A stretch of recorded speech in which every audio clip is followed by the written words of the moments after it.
যেহেতু আমার মিলিত বেগের মানটা প্লাস আসছে, তার মানে হচ্ছে আমার যে দিকটা প্লাস বস্তু দুইটা মিলিত হয়ে ওই দিকে যাবে। তো আসসালামু আলাইকুম, স্বাগত সবাইকে আজকের ক্লাসে।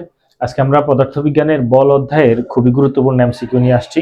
এটা হচ্ছে মিলিত বেগ রিলেটেড একটা এমসিকিউ, যেটা ঢাকা বোর্ড 2019 সালে আসছে। তো এখানে একটা উদ্দীপক দিয়ে দুইটা প্রশ্নেরই অ্যান্সার করতে হবে। উদ্দীপকটার দিকে একটু খেয়াল করো। প্রথমে বলা আছে যে এ একটা বস্তু যেটা 4 কেজি ভরের এবং এটা 12 মিটার সেকেন্ড ইনভার্স বেগে এদিকে অগ্রসর হচ্ছে।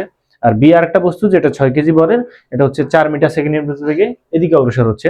দেখো তোমরা বেগের দিকে যদি একটু খেয়াল করো এবং দুইটা বস্তুর দিকের দিকে যদি খেয়াল করো, দুইটা বস্তুর দিক কিন্তু বিপরীত, একে অন্যের বিপরীত। তাহলে আমাদেরকে অবশ্যই এখানে যে কোনো একটা দিক প্লাস ধরতে হবে এবং অপর দিকটা মাইনাস ধরতে হবে। দিক যেহেতু বিপরীত, তুমি কোনটা প্লাস ধরতেছো সেটা কোনো সমস্যা না, তবে যেই কোনো একটা প্লাস ধরতে হবে, অপরটা মাইনাস ধরতে হবে। এখন প্রথম প্রশ্ন হচ্ছে আমাদের কাছে মিলিত বেগের মান কত। তো মিলিত বেগের যে সূত্রটা, আমরা ভরবেগের সংরক্ষণশীলতা সূত্র যেটা, সেটা থেকে আমরা করব। ভরবেগের সংরক্ষণশীলতা সূত্র হচ্ছে m1 u1 plus m2 u2 is equal m1 plus m2 into V. এখানে ভিটা হচ্ছে মূলত মিলিত বেগ। আচ্ছা, তো আমরা এখান থেকে ভির মানটা বের করবো একদম সহজে। তাহলে কি হয়, ভি সমান m1 u1 plus m2 u2 divided by m1 plus m2। এবং এখানে একটা জিনিস খুব ভালোভাবে লক্ষ্য রাখবা, এখানে যেহেতু দুইটা বস্তুর দিক ভিন্ন, তাহলে অবশ্যই তোমাকে যে কোনো একটা বস্তুর দিককে প্লাস ধরতে হবে এবং অপর বস্তুর দিককে মাইনাস ধরতে হবে। যেটা ইচ্ছা তুমি প্লাস ধরো, কোনো সমস্যা নাই। আমি ধরো প্রথম বস্তুর যে দিকটা সেটাকে প্লাস ধরছি, অর্থাৎ এই বেগের মানটাকে আমি প্লাস ধরবো।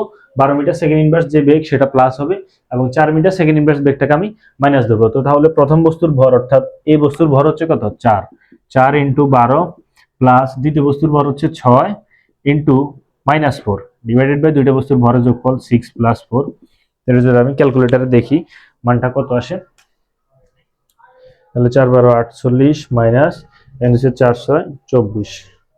আচ্ছা, 24 বাই 10 মানে হচ্ছে 2.4। কেমন, 2.4 মিটার সেকেন্ড ইনভার্স। তাহলে এই যে প্রথম প্রশ্নের অ্যান্সার হচ্ছে 2.4 মিটার সেকেন্ড ইনভার্স। দ্বিতীয় প্রশ্নটা হচ্ছে মিলিত বেগের মিলিত হওয়ার পর বস্তু দুটি কোন দিকে যাবে। এখন দিকটা জানতে চাওয়া হয়েছে। তো আমি বেগের মানটা প্লাস ধরছি এইদিকে এবং মিলিত বেগের মানটাও আসছে প্লাস, তার মানে বস্তু দুটো মিলিত হয়ে এদিকে যাবে। যদি মিলিত বেগের মানটা মাইনাস আসতো, তাহলে যেই দিকটাকে আমি মাইনাস ধরছি দুইটা বস্তু ওই দিকে যাইতো।